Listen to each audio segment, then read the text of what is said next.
Hi, it's Joseph, and welcome to my second YouTube video. So, yesterday I did receive quite a few comments from people on Reddit and Discord.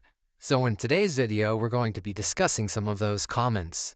The first comment that I received was from McCrug on Discord saying, I hate to be overly shut down the argumentsy, but as a gay dude who's constantly grouped in with those weird people, it's really infuriating.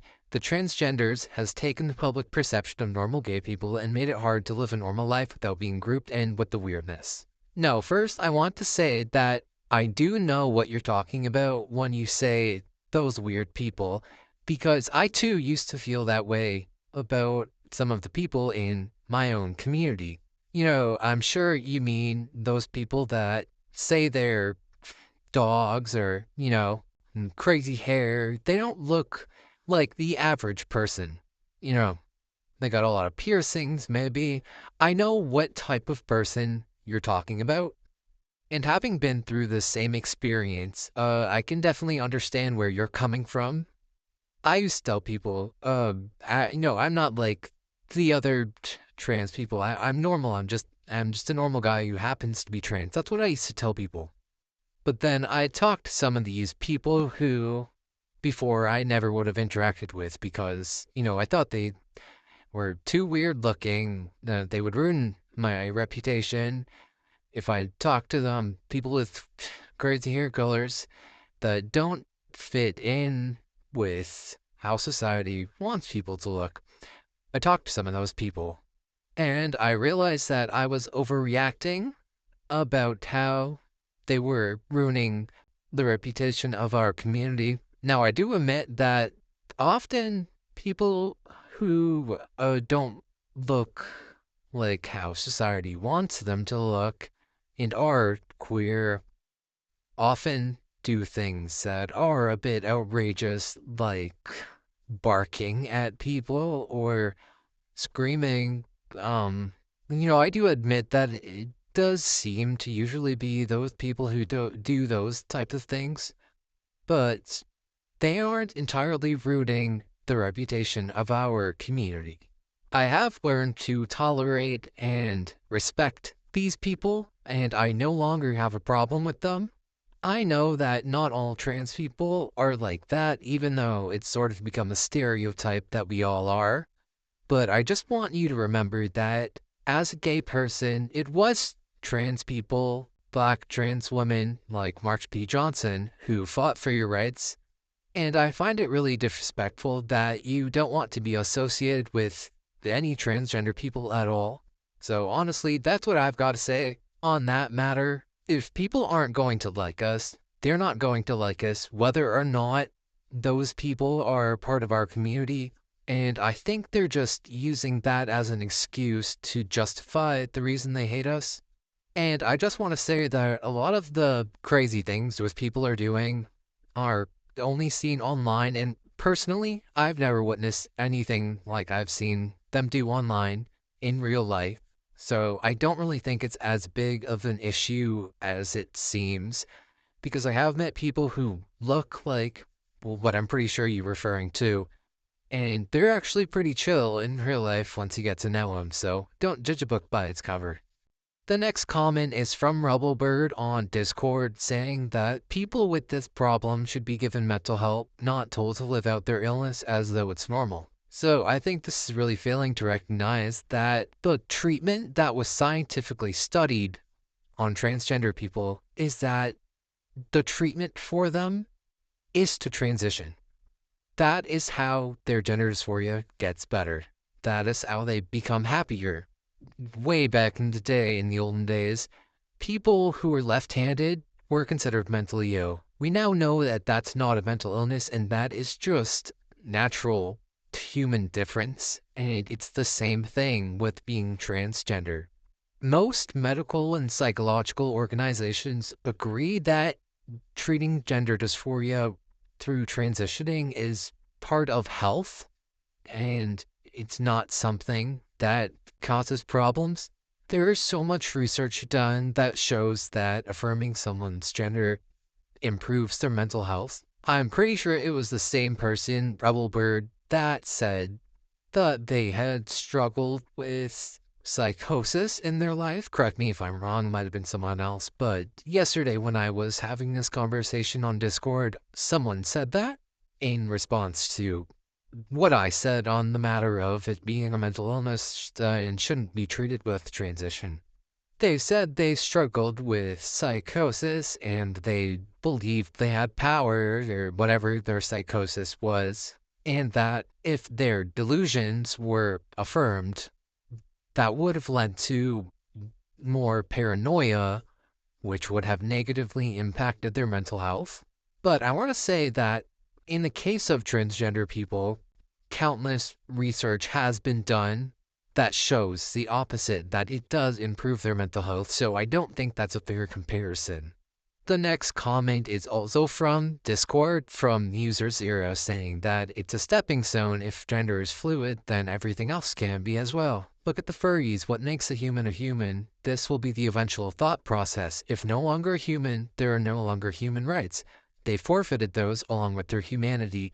Likewise, if you are no longer a man or woman, your legal protection status is gone, as these are the words that have been written into law since the founding of most countries. I really don't care what people do as consenting adults, but it's a dangerous game they're playing, and they really need to keep the effing children out of it. Want to forfeit their rights and humanity? Fine, don't drag fragile minds with them. So the idea that recognizing gender as fluid will lead to people no longer being considered human is honestly absurd to me. Society already recognizes that not everything fits into rigid categories. We've got dual citizenships, mixed race people, intersex people. Gender identity does not erase the concept of human rights. If it did, non binary people would already be facing legal extinction, which isn't happening. I also really don't think it's fair to compare furries to transgender people. First of all, I don't know much about furries, but what I do know is that they don't genuinely believe they are an animal. They just dress up as animals for fun, the same way a mascot at Disneyland is dressing up as a character, Mickey Mouse. Being transgender is a recognized medical and psychological thing by experts, and being a furry is not. So there's really not a fair comparison. Being a furry is a hobby. Being transgender is not. It's not a choice you can make. You can choose whether or not to be a furry. And legal systems have always adapted to include people who were previously ignored, like race or disability.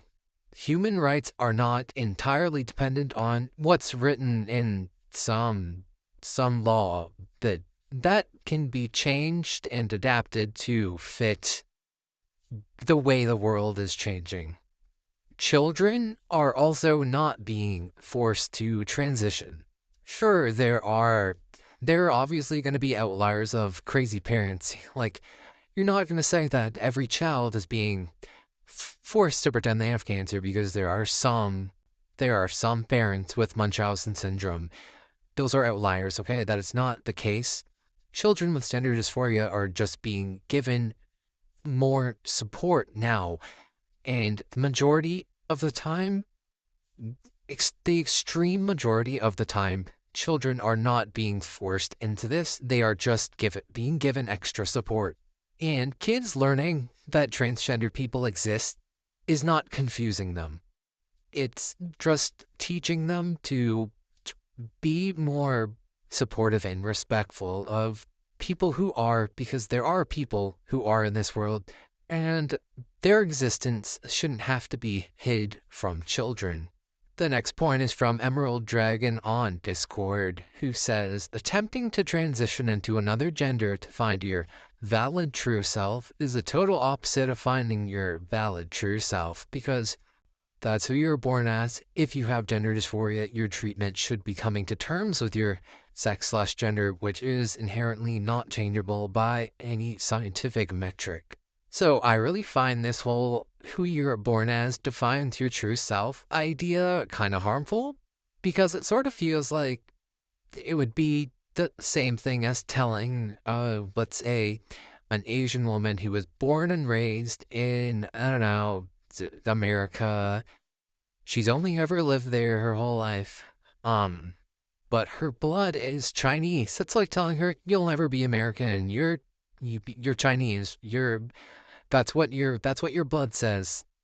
So no, it's not only your true self, qualities about yourself are not just based on your biology. Now, that is not to say that that Asian woman's race could be changed to being black or white. She will always have Chinese blood. The same way that, yes, me as a trans man will always have XX chromosomes.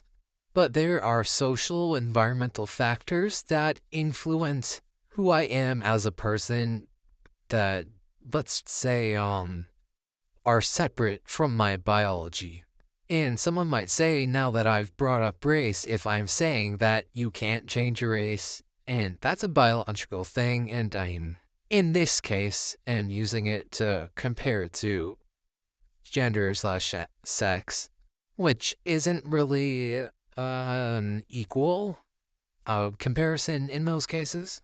Someone might ask, why can't you change your race, but you can, get surgeries to appear more like the sex you weren't born as?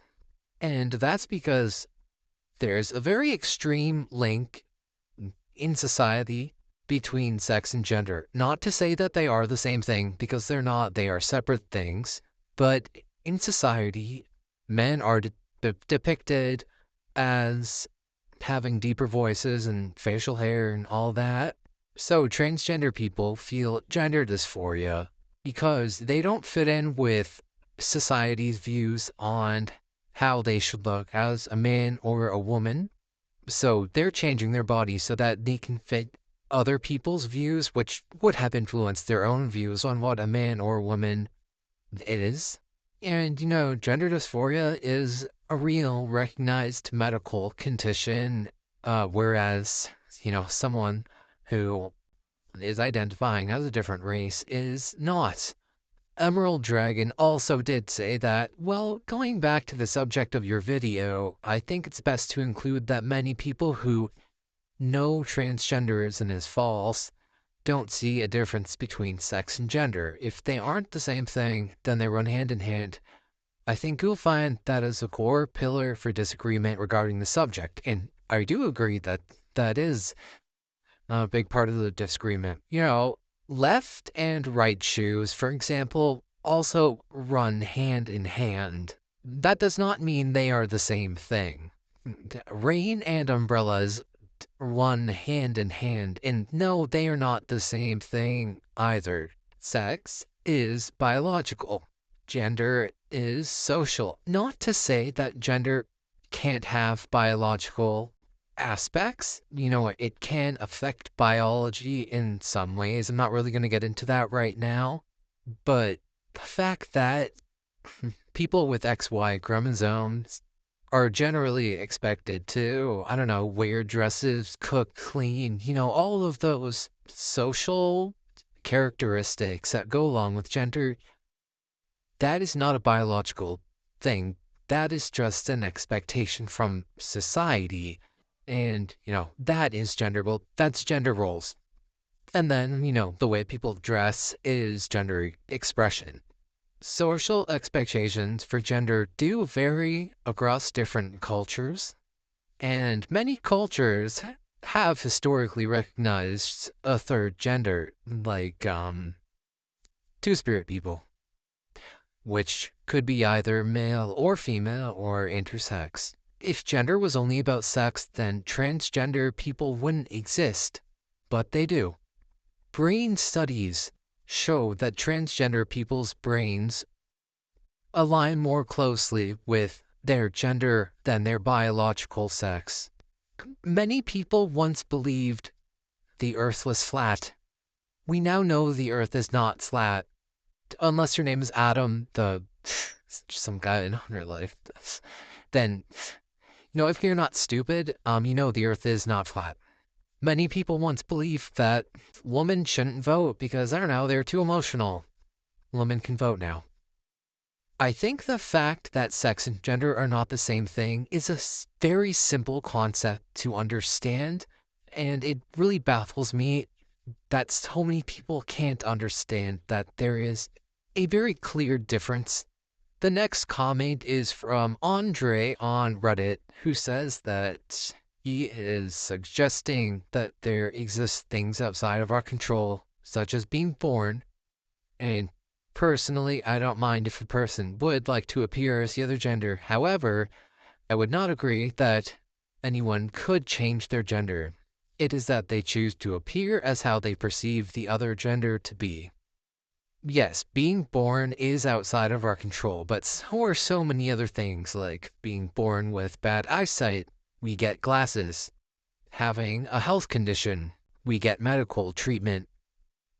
Being transgender, we transition. Just because our starting situation is out of our control doesn't mean we can't take action to change that, to align ourselves with what makes us feel whole and happy. Gender is not just about appearance. It's deeply rooted in people's internal sense of self. If appearance and gender identity were completely separate, then why do most people, cis or trans, care how they look in relation to their gender? If a person looks, sounds, and lives as a man, and in a lot of cases is even legally recognized as a man, at what point does insisting that they are actually a woman serve any purpose? The next point is from King of Spades 95 on Reddit, who says that they are only opposed to reconceptualizing terms like man and woman to mean umbrella terms. Just because we can't talk about everyone doesn't mean we can't talk about anyone. Language evolves. It always has. Words change meaning over time as society changes. Girl used to mean a young person of any gender. Nice used to mean foolish. Marriage was once strictly defined between a man and a woman, but legal definitions evolved. If we can accept that fruit includes both apples and bananas without losing the ability to talk about apples specifically, why can't we accept that the term woman includes both cis and trans women without losing the ability to talk about cis or trans women specifically? Nobody is saying we can't use specific terms when necessary. If you need to refer to cis men specifically, you can. If you need to discuss people who were assigned female at birth, you can. We are not erasing the existence of these subcategories. We are just acknowledging that they do exist and they do fall under the same category. I am going to end the video there because the video is getting quite long. If you had a point that I didn't address in this video that you would like to be addressed, feel free to leave that in the comments and I will be making more videos. I want to give a shout out to these people I have up on screen right now who left kind words to me. So that is Madame de Chevaux, Decade C9K, and Forever 778. See you in the next video. I'm Drizz Fireland, not your debate bro.